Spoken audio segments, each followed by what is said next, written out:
नमस्कार, मोहन कृष्णन, राष्ट्रीय भ्रष्टाचार एवं अपराध निवारक परिषद का मैं राष्ट्रीय अध्यक्ष हूँ। हमारे संस्था के माध्यम से हम लोग निरंतर समाज सेवा करते रहता है। समाज कंटक के खिलाफ हम लोग निरंतर जांच बिठा के उनको कानून के सामने लाने की कोशिश, हमारी प्रयास जो है जारी है। पिछले 30-35 साल से हम लोग ये कोशिश में हैं। और अनऑथराइज कंस्ट्रक्शन एक सब्जेक्ट है जो मुंबई में बहुत बड़ा मसला बना हुआ है।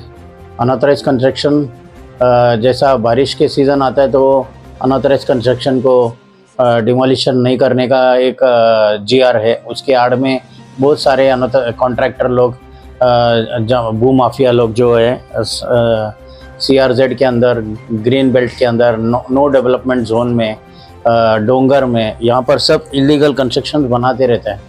और कोविड के काल में कम से कम 2 साल तक अनऑथराइज कंस्ट्रक्शन के खिलाफ डिमोलिशंस और एक्शन सब पेंडिंग रह गया। पब्लिक ऑफिसेस बंद रहता था, किसी का मूवमेंट नहीं होता था, किसी को बाहर जाने के लिए अलाउड नहीं था। इस बीच में ये जो गलत करने वाले लोग हैं उनका बोलबाला था, अनऑथराइज कंस्ट्रक्शन वाले लोग का। इसी तरह का एक कंस्ट्रक्शन है ग्रीन हाउस राथोड़ी विलेज में, जो कैजी कंपाउंड है। कैजी कंपाउंड के अंदर स्टार्ट हो गया था एल शेप का एक रूम्स बनाने को। उसने 3 स्लॉट में उसने ग्राउंड +2 का मैंशन बनाया। टोटल लगभग 70 रूम उसने बनाया है, 72 रूम्स बनाया। जब भी बना रहा था हम लोग ये अनऑथराइज कंस्ट्रक्शन का फोटोग्राफ लगा के वार्ड ऑफिसर को निरंतर हम लोग उसको पाठ पुरावा कर रहा था। और ये इसके अंदर फिर खासदार हुसैन दलवाई साहब, खासदार माजिद मेमन, इनका हम लोग ने हस्तक्षेप लेके आया। और हुसैन दलवाई साहब का जो लेटर जाने से इकबाल चहल साहब जो उस टाइम का म्युनिसिपल कमिश्नर था, उन्होंने एडिशनल कमिश्नर वेस्टर्न सबर्ब्स को रिपोर्ट सबमिट करने को बोला। और दलवाई साहब को बोला कि इसमें जल्द से जल्द हम लोग रिपोर्ट सबमिट करेगा आपको भी। और रिपोर्ट सबमिट नहीं हुआ। हमने फिर RTI लगाया। RTI लगाने के बाद अपील फाइल किया। अपील फाइल करने के बाद इसको मराठी लोकमत में कम से कम 13 लीड स्टोरीज डाला। मुंबई पेज में पेज 1 स्टोरीज फोटोग्राफ के साथ लीड स्टोरीज डाला। और लीड स्टोरीज डालने के बाद इस उप महापौर जो है उस टाइम के, जो एडवोकेट सुहास वाडकर, जो वाडकर मामा का लड़का है, उन्होंने इसमें एक के बाद एक ऐसा 5 लेटर डाला।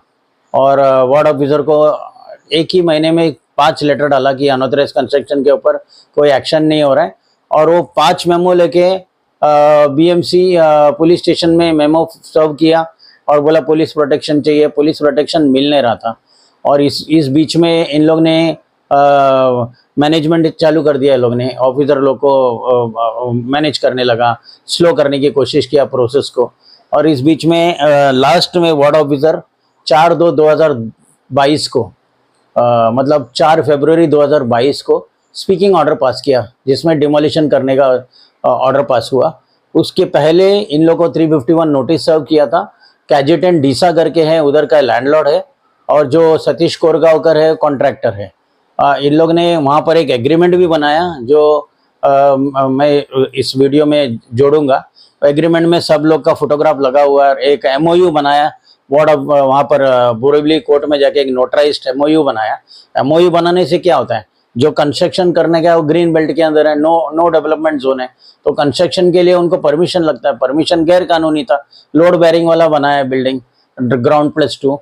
और ये अभी वहाँ के लोगों को सब बेचा, उन्हें 25 लाख, 30 लाख, 45 लाख ऐसा करके रूम्स बेच के पैसा बना लिया कोरगांवकर और कैजेटन डीसा ने। अभी इसके अंदर डिमोलिशन ऑर्डर होने के बाद अभी 3 साल के ऊपर हो गया। अभी विधानसभा इलेक्शंस चला था अभी 4-5 महीना पहला, तो बुलडोजर JCB आया, खड़ा हो गया साइट पे। फिर उधर फटाफट कोरगांवकर आया, फिर किधर से एक एनवलप दिया, पूरा का पूरा गाड़ी पुलिस की प्रोटेक्शन के साथ आया था, पूरा का पूरा गाड़ी घूम के रिटर्न चला गया। तो फिर ये क्या, ये स्पीकिंग ऑर्डर को बैरर चेक जैसा वापर रहा है क्या? Ward office, building and factory के डिपार्टमेंट के लोग उसको बैरर चेक जैसा वापर रहे क्या? जैसा ये नॉन बेलेबल वारंट रहता है, लोकल पुलिस स्टेशन उसको बैरर चेक जैसा यूज करते हैं आरोपी के ऊपर, कि वारंट एग्जीक्यूट करेगा, आगे का प्रोसीजर चालू करेगा, चालू मत करो तो हम लोग आपको मैनेज करता है। ये मैनेजमेंट चल रहा है क्या इधर? और अनऑथराइज्ड कंस्ट्रक्शन के खिलाफ इतना निरंतर प्रयास करने के बाद जब टूट नहीं रहा है तो बाकी जगह पे क्या होता होगा, ये बड़ा देखने की बात है। अनऑथराइज्ड कंस्ट्रक्शन, एनवायरमेंटल डैमेज, अभी ये एसआईटी का जो रिपोर्ट सबमिट हुआ, 830 बंगले जो बने अक्सा, मड आइलैंड, एरेंगल, गोराई, यहाँ पर जो गैर कानूनी तरीके से जो बंगले बने हैं उसमें पुराना असेसमेंट बना के जो ये सब इन लोग ने धांधली किया, उसमें अभी 2 जन को अरेस्ट किया, 18 जन का अरेस्ट करना बाकी है। वो जो 40 स्टूडियोज बने हैं मड आइलैंड के ऊपर, ये शुरुआत होते समय कोई अपोजिशन होता ही नहीं था। उस टाइम का जो विनोद शेलर था उसने एक वीडियो बनाया था, ये पतरा ब्लू कलर का पतरा है, इसके पीछे सब झाड़ तोड़ रहा है, उसका एक वीडियो बनाया। उसके बाद वो टोटली साइलेंट। उस टाइम का जो एमपी था गोपाल शेट्टी, टोटली साइलेंट था उस टाइम पे।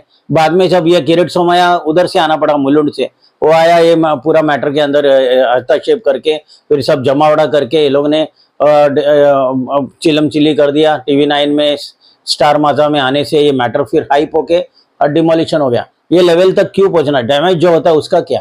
अभी जो एनवायरमेंटल डैमेज हो गया, हो गया। अभी तुम एक्शन ले रहे हैं, डिमोलिशन किया, वो सब बराबर है, लेकिन जो डैमेज हो गया, एनवायरमेंटल डैमेज होता है उसका क्या?